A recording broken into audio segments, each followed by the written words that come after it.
Okay, welcome back. Today we're going to talk about one of the more difficult issues to deal with in missions and intercultural studies in the area of world evangelism. I would wager if you look at most church budgets, you'll find that the average church gives far more money to what we would call social ministry, helping the poor, feeding the hungry, that kind of thing, building houses for people that don't have them. Supporting children in other countries. We do more in that area nowadays than we do in evangelism. There's reasons for that, some biblical, not necessarily the way we've applied them, but they're there. Let me go to a couple of them and talk about them a little bit. If we go to the book of Mark in chapter 9, that's where disciples come and say, hey, we saw some guys out doing all sorts of stuff in your name, and we prohibit them. And Jesus says, no, let them go. If they're doing a good work in my name, that's okay. That's good. Because if they do a good work in my name, they'll get a reward for it. And that's when he ends by saying, for truly I say unto you, whoever gives a cup of water to drink, because you belong to Christ, will by no means lose his reward. And so with that, they say, see, we're supposed to be out giving water to the thirsty, that kind of thing, and we'll get a reward for it. So let's do it. And all.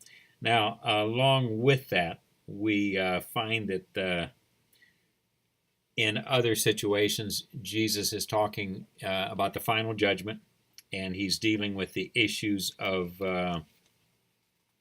what's going to happen then. And he starts talking about this final judgment period when people stand before the Lord. And as he's talking about that, this is in Matthew 25 where I'll be reading. That's one where he says, oh, you saw me naked and you clothed me, you saw me hungry and you fed me, and you saw me thirsty and you gave me a drink. Well, back that, giving a cup of cold water. I was a stranger and you welcomed me in. I was sick and you visited me. I was in prison and you came to me. And the righteous say, but when did we ever see you in that condition? He says, as much as you did it to one of them, you've done it to me. Truly I say to you, if you did it to one of the least of these my brothers, you did it to me. And so with that in mind, they go ahead and say, okay, see, we're supposed to be out helping people. A couple of things there. Jesus isn't talking about the church. He's not talking about the church. He's talking about the person. Now, if you're out walking down the street in Grayson and there's some bum there and he tells you he's hungry and everything like that, you need to make an appraisal of what's going on. Is this guy really hungry? If he is, take him down to McDonald's or, someplace and get him a bite to eat. Something like that. Sure, fine. Give him money? Probably not. You know as well as I do, if you give him money, he's probably going to run and buy alcohol with it or dope or something like that. So the reason Christ put that on the personal level was because on a personal level, we can make a judgment.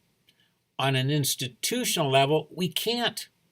And so that's why the church was never commanded to be doing these types of things. And as churches, we should not really be doing them. Now, there are exceptions. I mentioned that there's a disaster somewhere. We can go together and do it. We can reach out to other countries. AIDS, that's an organization in our churches, does excellent work that way. And they're very careful to make sure that they keep the help limited to where there has been a disaster or a significant need. And then they always make sure that there's an evangelistic component to it as well. And so for that reason, an excellent organization. There are times when we can do it, but the primary work of the church is not to be out clothing the naked and feeding the hungry and all that. The primary work of the church is something very, very different. And I've mentioned that already when I've quoted Matthew 28 to you, and we'll be going to that here just in a minute and reading it. Now, the reason for that is the church doesn't do a very good job on appraising when it's needed or not. And when the church does work in a disaster area, we generally do better working with somebody that's right there on the field, one of the missionaries. That's what IDES tries to do in every case. And so that's why they're able to do such a good job at it. But the church isn't expected to do it for another reason. The Bible says, do not be deceived. God will not be mocked. Whatever man sows, that also shall he reap. In other words, payback. I do something dumb, I'm going to have something bad happen to me. It's just a fact of life. And many times the Lord allows what happens to us to be our reward or our punishment for the decisions we make. There's one of these memes that people put up on the internet one day, and it says, yeah, sometimes bad things happen, but usually they happen because you did something stupid.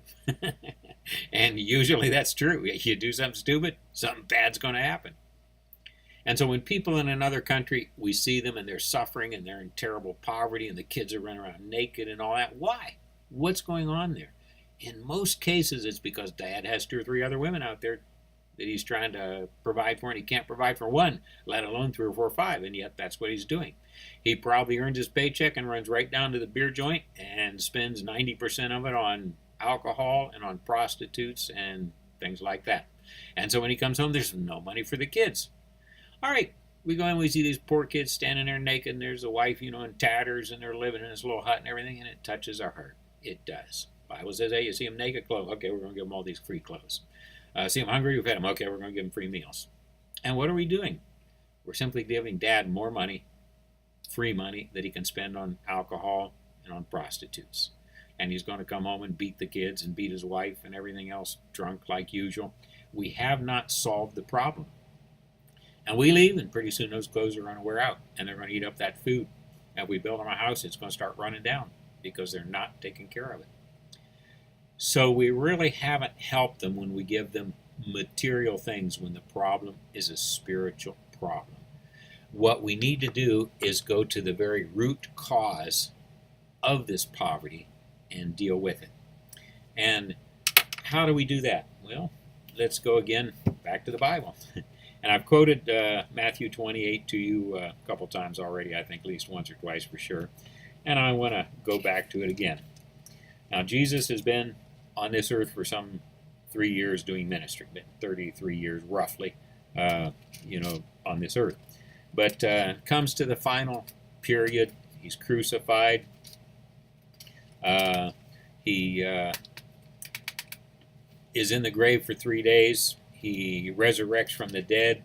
He spends about 50 days walking around visiting disciples, showing himself to people, making sure that it's very clear that he's alive again, that he has resurrected from the dead, and all that. And as they're doing that, they're interacting with this Christ. They eat with him. They talk with him. He clarifies their doubts. Remember the story of old Thomas there? I don't believe it. He wasn't there when they saw him first. I don't believe it unless I stick my finger in the hole in his hand and my fist in the big old hole where they stuck the spear in his side. Next time Jesus shows up, there's Thomas. And so what happens? Jesus says, hey, Thomas, come over here. Come over here, Thomas. Yeah, what's that? Stick your finger there. Stick your fist here. Thomas says, my Lord, my God. He believed. He's clarifying these misunderstandings. In these misunderstandings, he clarifies. One of the things he clarifies is what we're to be doing. And that's where the Great Commission comes in.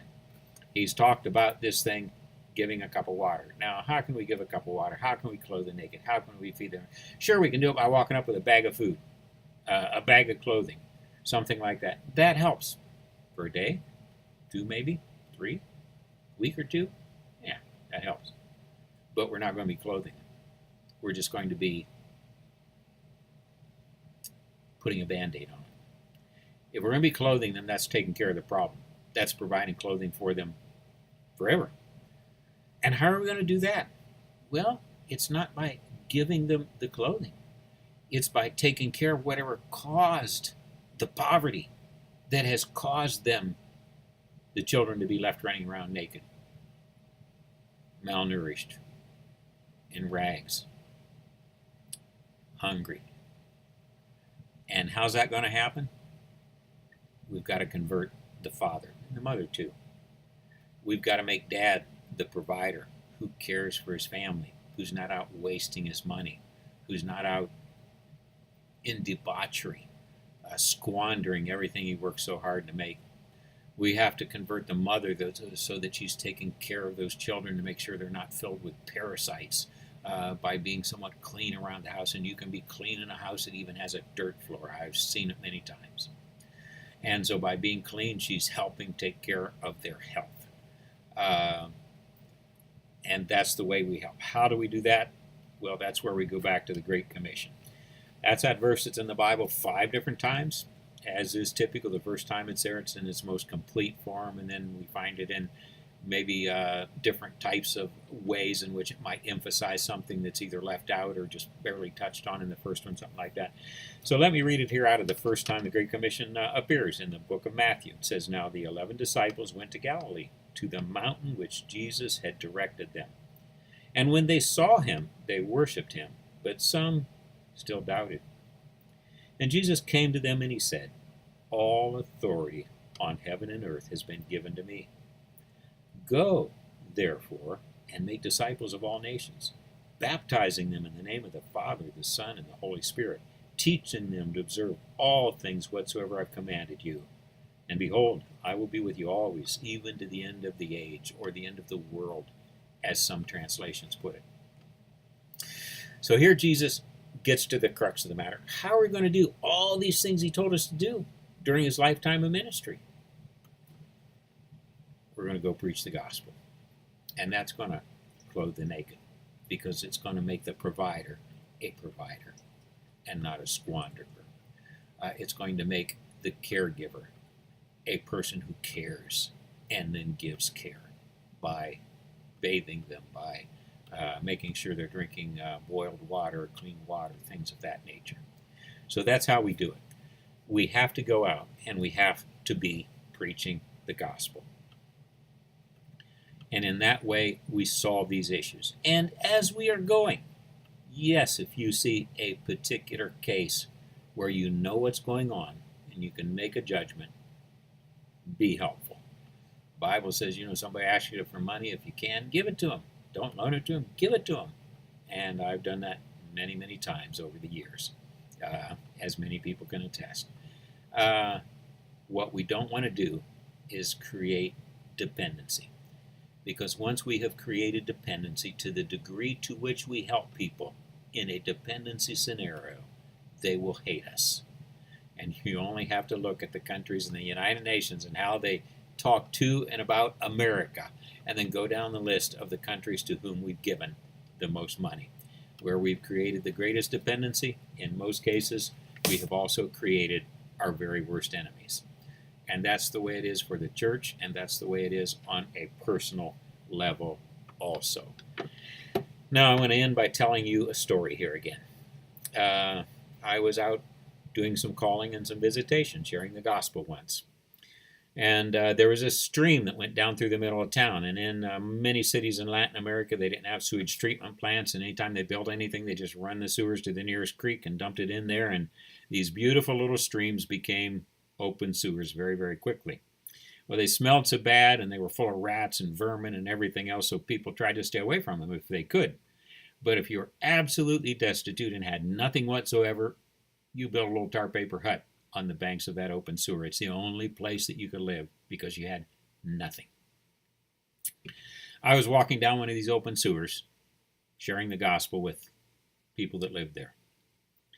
And I came up on this one hut. It's made out of sticks and tar paper and pieces of tin, where they'd cut a tin can, big gallon can or something open, and spread it out and nailed it on the walls and everything. You could see right through the thing, but there were sort of walls there and sort of a roof there and everything, and there were people living there.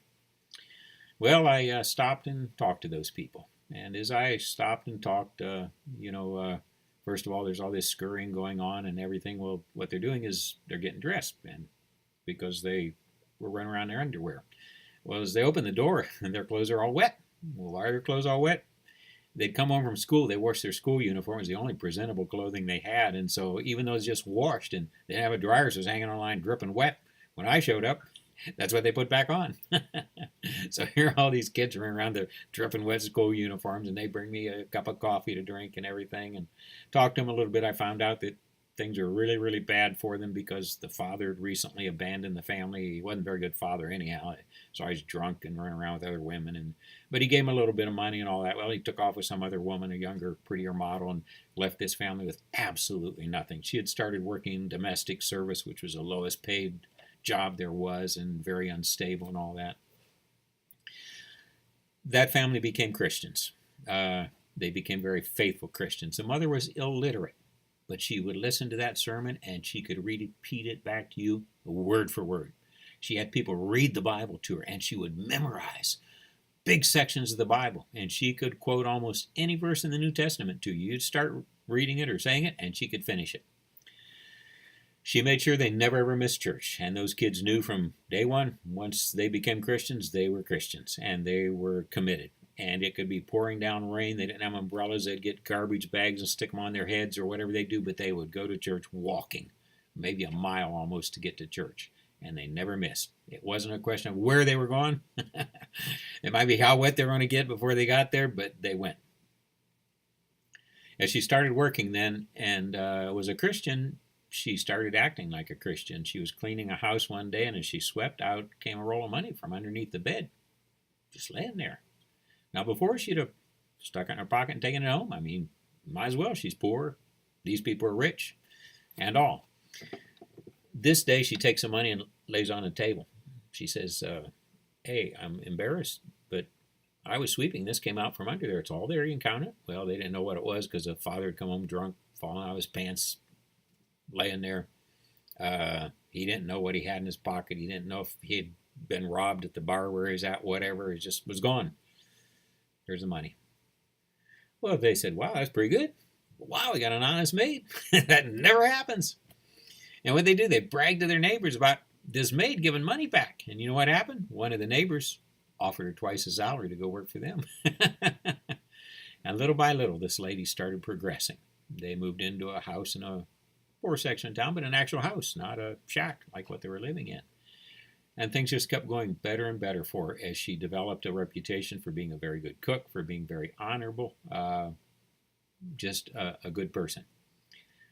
She was able to send all of her kids all the way through school and then through trade school. They really didn't go to college, although some of them since have gone to college on their own, but she got them through a trade school or something, and all of them became technicians, and all of them started earning much better money.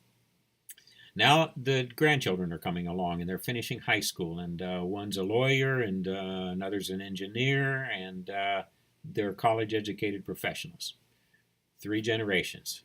Extreme poverty with absolutely nothing. Middle class technicians. College-educated professionals. Very well dressed. If you come down to visit me, I'll introduce you to a very elegant lady who is a middle-aged professional. She's the principal of our Christian Day School. She also teaches in one of the government schools. She has a college education, a master's degree now that she's gotten on her own. She's one of the daughters from that house. They're well-dressed. They drive a newer, nicer car than what I have. I've been feeding those hungry and clothing those naked for 30 or 40 years, not by giving them things, but because I gave them the gospel. That's how we solve poverty in this world. And if you want to really help the hurts that are out there, don't put a Band-Aid on it. Go to the root cause and cure it by sharing the good news of our Lord Jesus Christ. I believe that with all my heart.